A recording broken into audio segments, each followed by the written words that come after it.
Good morning, everyone. We're going to continue our chapter 1 of civics, needs for laws of 8th class. In the previous video, we discussed about different acts that had been started by the government of India so that एक society में क्या हो. मैंने आपको क्या बताया था, laws और कॉन्स्टिट्यूशन के बारे में बताया था. कॉन्स्टिट्यूशन जब बेसिकली हमने क्या पढ़ा था, लॉज क्या कर रहे हैं, एक सोसाइटी में कोड ऑफ कंडक्ट क्रिएट कर रहे हैं जिसको सब लोग फॉलो कर रहे हैं और वो लाइफ्स को क्या कर रहा है, बेटर बना रहे हैं लोगों की. ठीक है, सब लॉ जो सब लोग हैं अगर लॉज को फॉलो करेंगे तो क्या होगा, सोसाइटी बेटर होगी, सब लोग एक तरीके से रहेंगे. ओके, जो the rule of law refers to the supremacy of the law of the country, ये हमने डिस्कस किया था. ठीक है, एक बेसिकली कोई रिच है, कोई भी है, कोई पोजीशन होल्ड कर रहा है, बहुत अमीर है, लेकिन वो लॉ से छोटा है. जो हमारे लॉज हैं वो सुप्रीम है, उन सब को अगर वो कोई क्राइम कमिट करेंगे तो उनको पनिशमेंट दी जाएगी, ये हमारा लॉ कहता है. Okay, the people holding position in the government, जो और सिमिलर लॉज उनके लिए भी हैं जो गवर्नमेंट में पोजीशन होल्ड कर रहे हैं. ठीक है, ऐसा नहीं है कि वो अगर लॉज को फॉलो नहीं करेंगे तो वो क्या बोलते हैं फ्रीली घूम पाएंगे या उनको पनिशमेंट नहीं होगी, ऐसा कुछ नहीं है. ठीक है, they are also answerable to the people, क्योंकि लोगों ने उनको इलेक्ट किया है. ओके, और क्योंकि ये सब कुछ हमारा कॉन्स्टिट्यूशन में रिटर्न है तो उनको ये रूल्स मानने पड़ेंगे, सबको मानने पड़ेंगे. ओके, तो आज का टॉपिक है हमारा लॉज एंड डिसेंट. डिसेंट का मतलब होता है किसी से एग्री नहीं करना. ठीक है, किसी चीज को रिजेक्ट कर देना. ओके, तो भाई जैसे सपोज कोई लॉ आता है, ठीक है, तो ऐसे जरूरी नहीं है कि सब लोग उससे एग्री करेंगे. ठीक है, जैसे सपोज हमने बताया कि डाउरी सिस्टम, हमने बोला था कि जो डाउरी प्रोहिबिशन एक्ट आया था तो उसके रिगार्डिंग कई चीजें वुमेन के लिए बेनिफिशियल है, लेकिन एट द सेम टाइम हम ये भी देखते हैं कि जो डाउरी प्रोहिबिशन एक्ट है उसके अंदर जो कई वुमेन हैं वो उसका मिसयूज करती हैं. ठीक है, टू गेन एलिमनी और एनीथिंग, ये सारी चीजें होती हैं, कुछ ना कुछ रॉन्ग एक्यूजेशंस कर दिए जाते हैं ग्रूम की फैमिली पे, तो इसको भी साथ साथ में देखा जाना चाहिए. ठीक है, तो डिसेंट हम कैसे शो करते हैं, अगर सपोज पीपल ऑफ द जो लोग हैं उनको कोई लॉ पसंद नहीं आ रहा है तो क्या सर्टेन स्टेप है, गवर्नमेंट क्या सर्टेन स्टेप लेती है कि अगर कोई लॉ चेंज करना है तो उसके लिए. तो टॉपिक को स्टार्ट करते हैं. डिसेंट रेफर्स टू हैविंग और expressing views that are different from those officially accepted in the society. Okay, dissent क्या है, जो एक मैंने आपको बताया अभी, एक रिजेक्ट आप कर रहे हो किसी आइडिया को, किसी चीज के लिए आप मना कर रहे हो, तो जो सोसाइटी कुछ चीज को एक्सेप्ट कर रही है उससे आप अपने व्यूज अलग रख रहे हैं. ठीक है, तो वो डिसेंट होता है.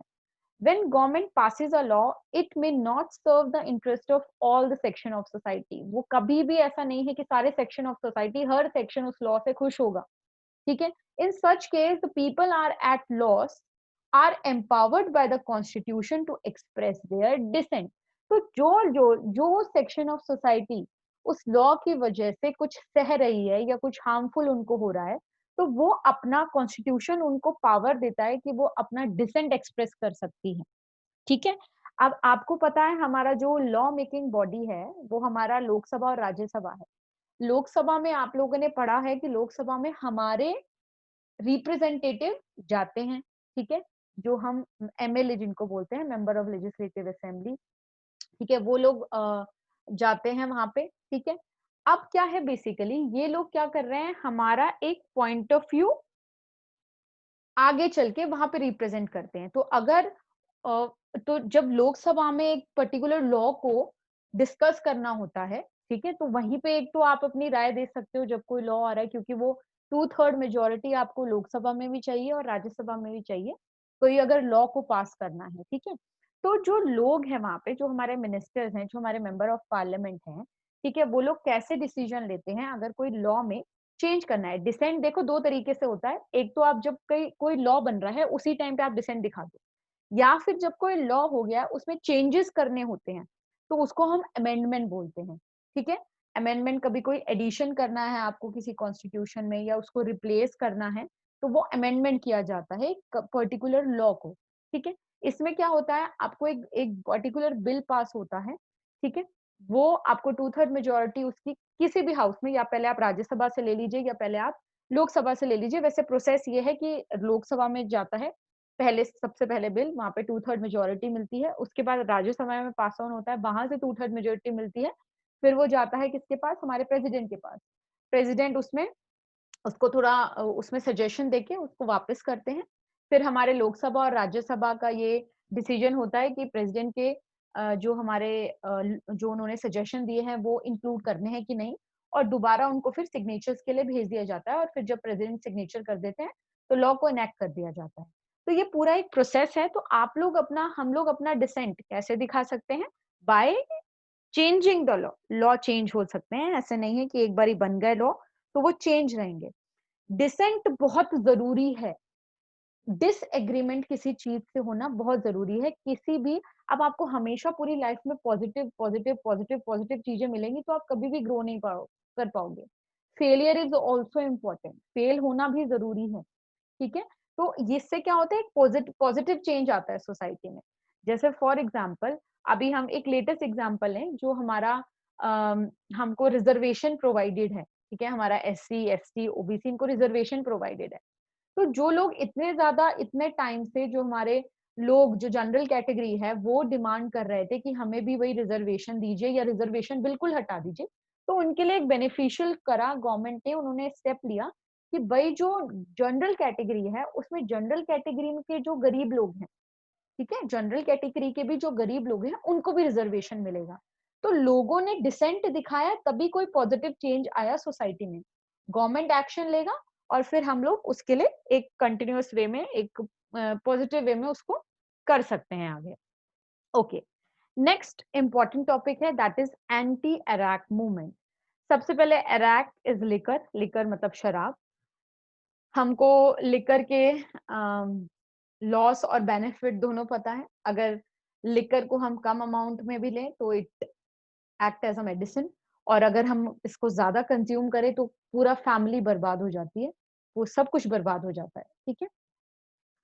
तो in the early 90s, women in the Nellore district of Andhra Pradesh participated, enrolled in adult literacy program. ठीक है?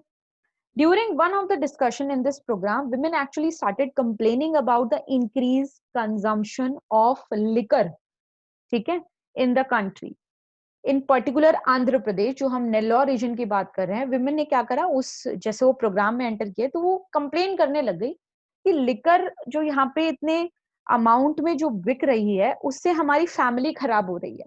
जो हस्बैंड है वो काम पे नहीं जाते हैं, घर पे ये शराब पी के लेटे रहते हैं, और फिर क्या होता है, डोमेस्टिक वायलेंस होता है, मारते पीटते हैं अपनी वाइफ को, ठीक है?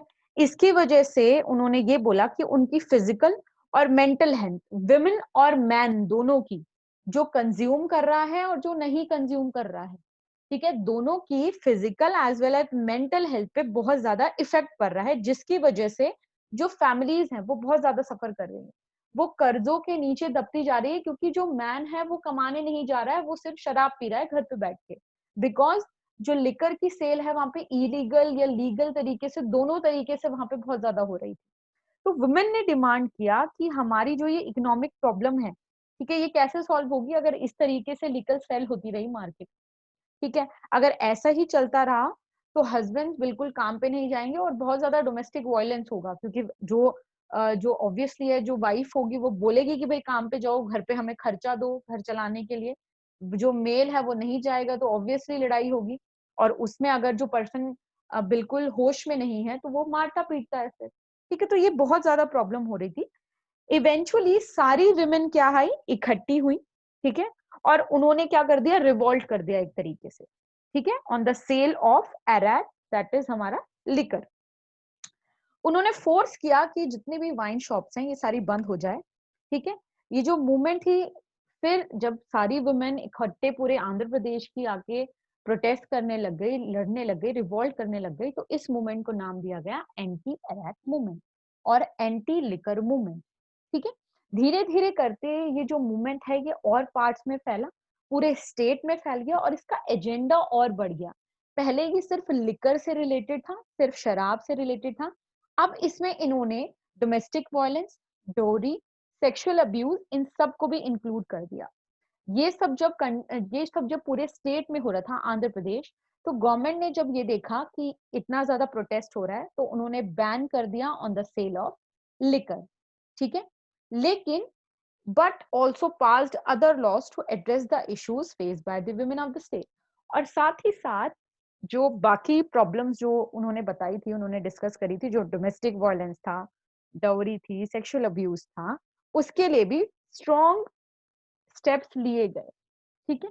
The women of Nellore district agitated against the policies of the government to resolve their issue, ठीक है। अपनी प्रॉब्लम सॉल्व करने के लिए उन्होंने गवर्नमेंट की पॉलिसीज के अगेंस्ट आवाज उठाई। while some people supported them and others क्या हुए, अगेंस्ट हो गए। ऑब्वियसली मेल उनके अगेंस्ट हो जाएंगे फिर। और इसके क्या हुआ बेसिकली, जो लोग हैं, ठीक है, जो लोग हैं वो दो ग्रुप्स में बढ़ गए होंगे, एक पॉजिटिव और नेगेटिव।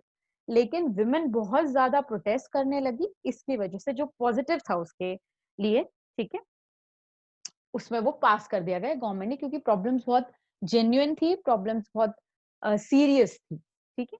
तो इससे हमने ये पढ़ा कि अगर आप कोई चीज को देखते हैं, कोई पॉलिसी को देखते हैं जो गलत हो रहा है, ठीक है, जो गलत चल रहा है, तो उससे आप उससे क्या कर सकते हैं, अपना रिवॉल्ट करके उसको चेंज करवा सकते हैं,